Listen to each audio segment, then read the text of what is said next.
My neighbor, Kevin, asked to use my Wi-Fi just for emergencies because his internet was slow. 6 months later, FBI agents showed up at my door asking about the underground poker site being operated from my IP address. That's when I realized Kevin wasn't just borrowing my internet, was running $1 million illegal gambling operation. Sometimes being a good neighbor can ruin your life in ways you never imagined possible. I thought I was helping someone who couldn't afford decent internet service. Instead, I was unknowingly providing the technical infrastructure for a major federal crime that nearly landed me in prison. My name is David Parker. I'm 34.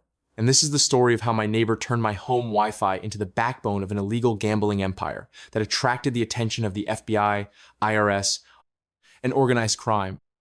I moved into my house in suburban Denver 2 years ago after getting a promotion at the software company where I work as a network security specialist.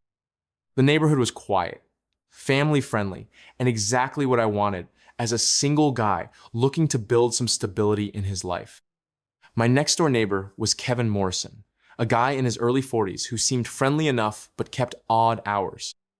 He worked from home, doing what he described as freelance web development, and was often up late with his lights on, presumably working on client projects. The tech industry never sleeps, he would joke when I'd see him getting his mail at 2 p.m. looking like he'd just woken up. Clients in different time zones keep me on a crazy schedule. Kevin seemed like a decent guy who was just trying to make a living in the gig economy. He was always polite, kept his property reasonably well maintained, and never caused any obvious problems with noise or disturbances. The relationship changed about 8 months after I moved in when Kevin started complaining about his internet service. "Dave, I'm having the worst luck with my internet provider," he told me during one of our casual conversations over the fence. "The connection keeps dropping out right in the middle of important client calls." "That's frustrating. Which provider are you using?" "CenturyLink, and they're terrible. I've called them a dozen times, but they keep saying the problem is on my end." "Have you considered switching to Comcast?" "I've had good luck with their service." "I'm thinking about it, but there's a waiting list for installation in this area. Could be weeks before they can get someone out here." Kevin's internet problems became a regular topic of conversation. He would mention dropped connections during client meetings, failed uploads of important projects, and the financial impact of unreliable service on his freelance business. "I'm losing clients because of this internet situation," he said during one particularly frustrated conversation. "Last night, I was in the middle of a presentation for a potential client, and the connection died completely. They probably think I'm unprofessional." I felt genuinely sorry for Kevin's situation. As someone who worked in tech, I understood how crucial reliable internet was for anyone trying to make a living online. "Kevin, if you ever have an emergency and need to use my Wi-Fi for an important client call, just let me know," I offered. "I have good Comcast service, and you're welcome to use it temporarily." "That's really generous of you, Dave. I might take you up on that if I have another crisis." Kevin took me up on my offer the following week when he claimed his internet had been down for 2 days straight. "Dave, I hate to bother you, but my connection is completely dead, and I have a crucial client deadline tonight," he said, looking genuinely stressed. "Could I possibly use your Wi-Fi for a few hours to upload some files?" "Of course. The network name is Parker Wi-Fi, and the password is Security 2024, with an exclamation point. You're a lifesaver. I'll just need it for tonight to meet this deadline." Kevin used my Wi-Fi that evening and was very grateful for the help. "Thanks so much for saving my project," he said the next morning. "The client was thrilled with the delivery, and I would have lost a major contract without your help. Glad I could help. Any luck getting your own internet fixed? CenturyLink is coming out tomorrow, so hopefully this nightmare will be over soon." But Kevin's internet problems persisted, and his requests to use my Wi-Fi became more frequent. "Dave, I'm so sorry to keep bothering you, but CenturyLink pushed back my repair appointment again," he would say. "Could I possibly use your connection for another day or two?" "Sure, no problem. The password is the same. I'll change it back as soon as my service is working." These emergency borrowing sessions began happening weekly, then multiple times per week. Kevin always had a plausible explanation repair appointments that got canceled, equipment that needed to be replaced, or new problems that developed with his connection. "I'm thinking about filing a complaint with the FCC," he told me during one of his requests. This level of service is completely unacceptable for a business customer. I felt increasingly sorry for Kevin's situation and was happy to help someone who seemed to be getting repeatedly screwed over by his internet provider. After about 2 months of regular Wi-Fi sharing, Kevin made a more permanent request. Dave, I have a huge project coming up that's going to require reliable internet access for the next few weeks, he explained. Would it be possible to keep using your Wi-Fi until I can get this CenturyLink situation permanently resolved? I guess that would be okay. You're not using that much bandwidth, and my connection is fast enough for both of us.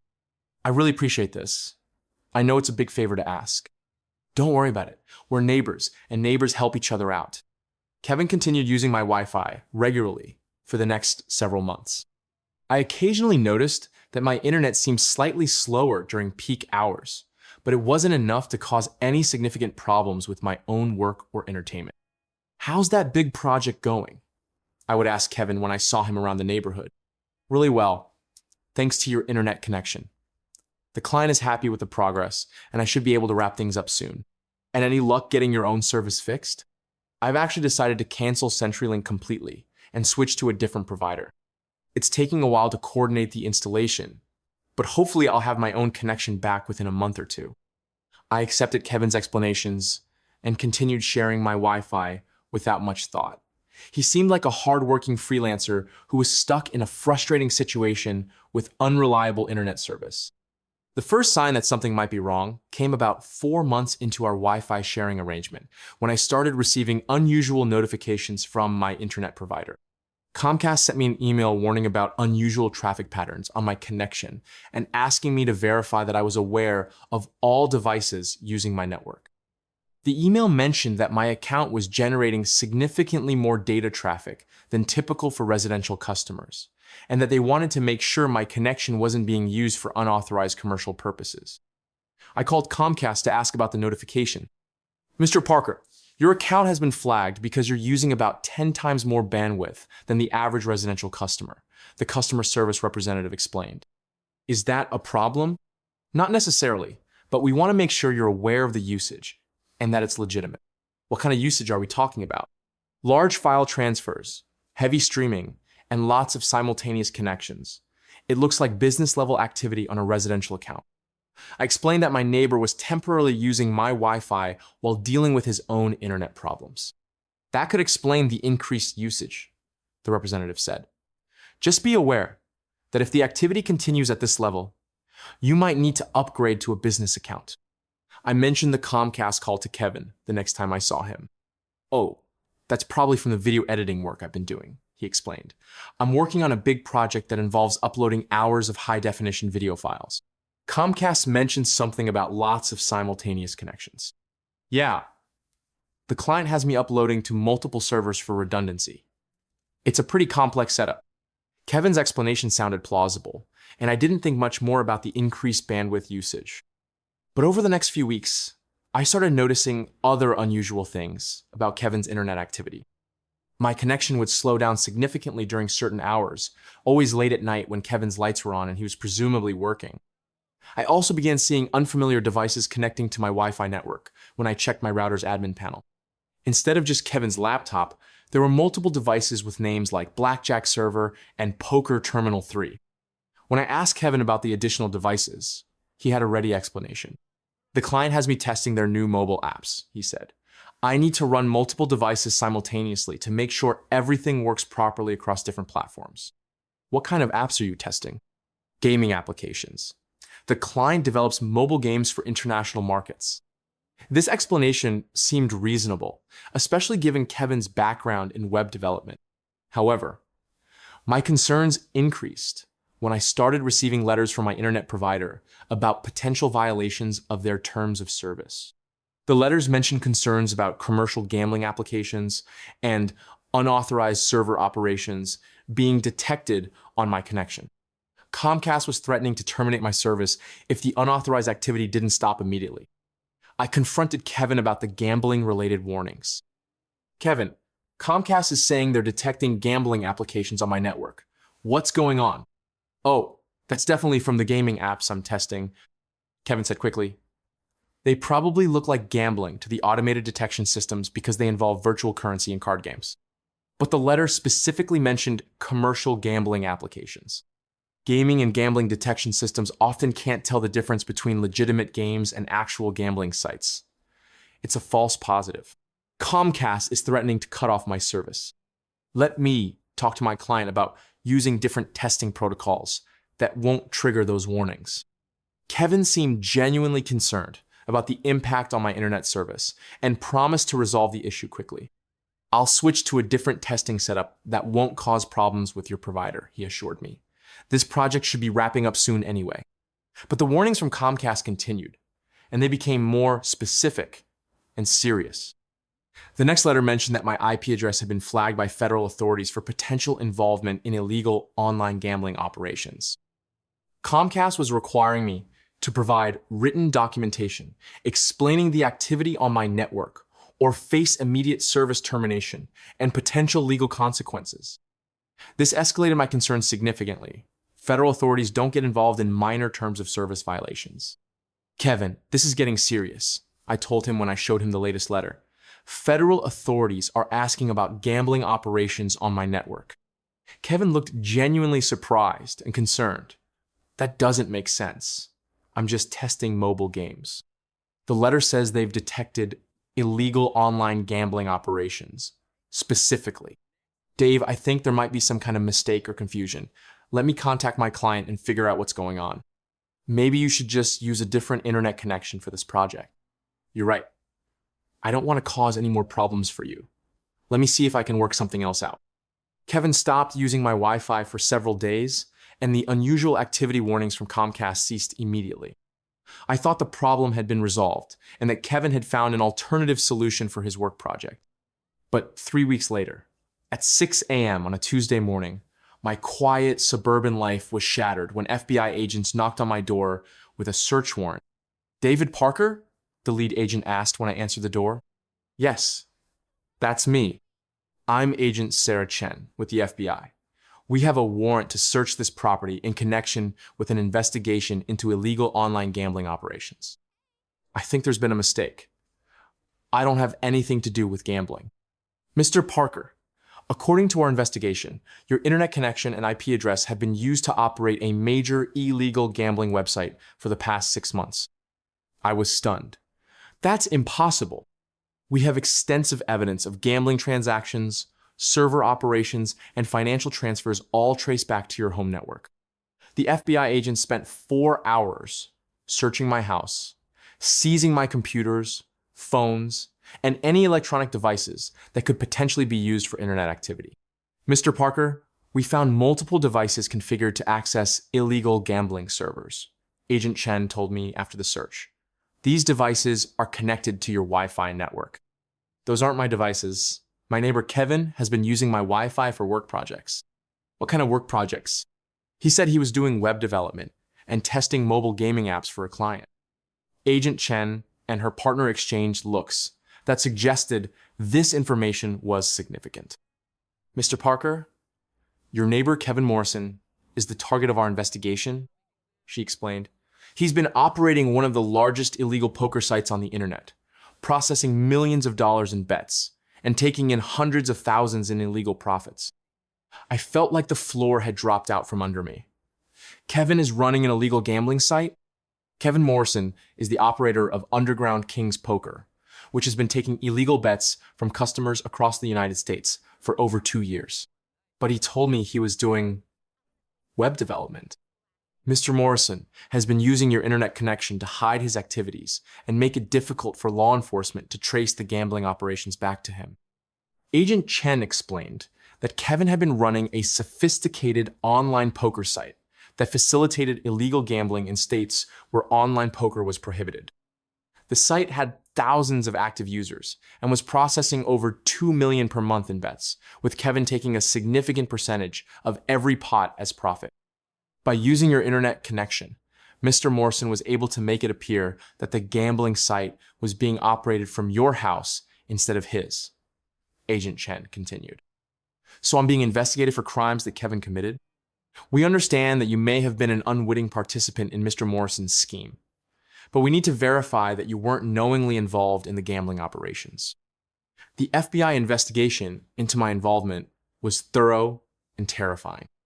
Agents interviewed me multiple times, examined my financial records, and analyzed my electronic devices for any evidence that I had participated in or profited from Kevin's gambling site. Mr. Parker, we found no evidence that you received any payments from the gambling operation or that you were aware of the true nature of Mr. Morrison's activities. Agent Chen told me after 2 weeks of investigation. Does that mean I'm not in trouble? You're not going to be charged with any crimes related to the gambling operation. However, your internet connection was used to facilitate federal crimes, which means you may still face some consequences. The FBI investigation revealed the full scope of Kevin's illegal gambling empire. Kevin had been operating Underground King's Poker for over 2 years, initially using his own internet connection. But when law enforcement began investigating online gambling sites, he decided he needed a way to hide his activities. Mr. Morrison specifically targeted you because of your work in network security, Agent Chen explained. He researched your background and determined that you would be unlikely to monitor your network traffic closely enough to detect his gambling operations. Kevin had also chosen me because he knew I would be sympathetic to someone having internet problems and would be technically competent enough to help without asking too many questions. He calculated that a network security professional would assume that any unusual traffic was legitimate business activity, the agent continued. Kevin's gambling site had generated over 800, zero in profit during the 6 months he had been using my internet connection. He had been carefully laundering the money through multiple shell companies and offshore accounts while maintaining the appearance of being a struggling freelance web developer. Mr. Morrison was living a completely double life, Agent Chen said. During the day, he played the role of a down-on-his-luck freelancer with internet problems. At night, he was running one of the most successful illegal gambling operations we've ever investigated. The FBI had been tracking Kevin's activities for months before they traced the gambling site back to my IP address. We initially thought you might be Mr. Morrison's business partner, Agent Chen admitted. It took significant investigation to determine that you were an unwitting victim of his scheme. Kevin was arrested the same day the FBI searched my house. When agents raided his property, they found a sophisticated computer setup with multiple servers, gaming software, and financial records documenting his illegal gambling profits. Mr. Morrison had been planning to shut down the gambling site and disappear with his profits. Agent Chen told me, your internet provider's warnings and threats to terminate service were putting too much heat on his operation. Kevin had been preparing to flee the country with nearly $1 million in illegal gambling profits when the FBI investigation caught up with him. The consequences for me, while less severe than criminal charges, were still significant and long-lasting. Comcast terminated my internet service immediately and blacklisted me from getting service in the future due to my connection being used for illegal activities. Even though you weren't knowingly involved, our policy is to permanently ban any customer whose connection is used for federal crimes, the Comcast representative explained. I had to switch to a different internet provider and pay significantly higher rates because of my history with the banned service. My security clearance at work was also suspended pending a full background investigation into my involvement with illegal gambling operations. We understand that you weren't knowingly involved, my manager explained. But having your internet connection used for federal crimes raises questions about your judgment and security awareness. I nearly lost my job while the company conducted its own investigation into whether I could still be trusted with sensitive network security responsibilities. The background investigation took 3 months and required me to provide detailed documentation of every interaction I'd had with Kevin, every device that had accessed my network, and every communication I'd received from my internet provider.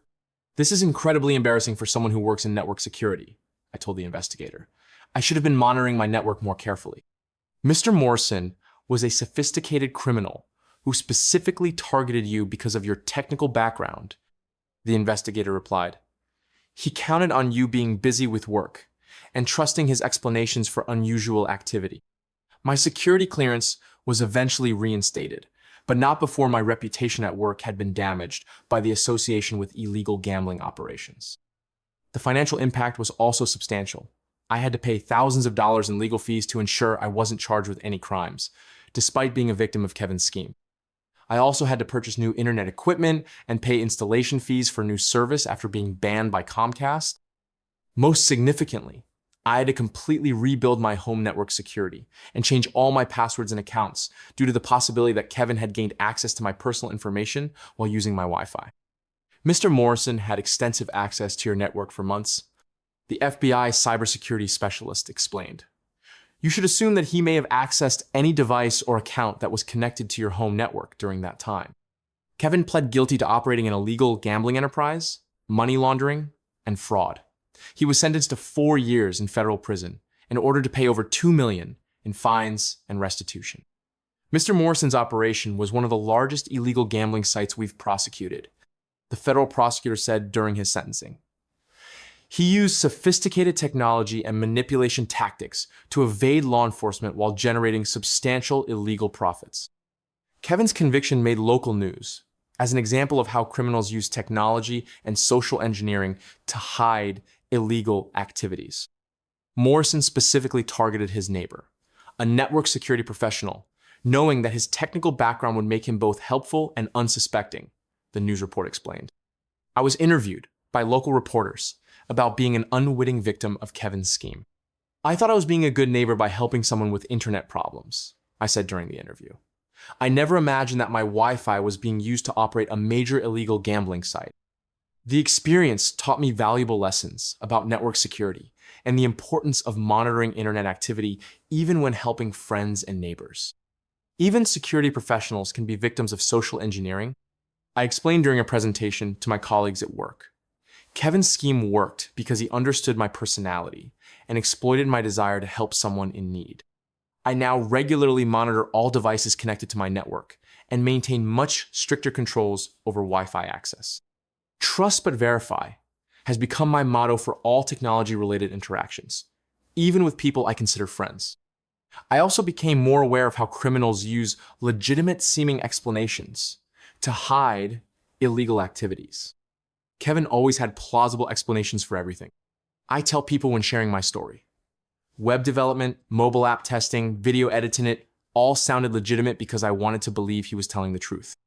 2 years later, I still live in the same house, but I've never developed the same trusting relationships with neighbors that I had before Kevin's betrayal. Once someone uses your generosity to commit federal crimes, it changes how you view people's requests for help. I explained to my therapist during one of our sessions about trust issues. Kevin was released from prison 6 months ago and deported to his home country of Ireland, where he apparently had citizenship that I never knew about. Even his background story was partially fabricated. Agent Chen told me when I asked about Kevin's release. He had been in the United States on an expired visa and was using false information about his employment and residence status.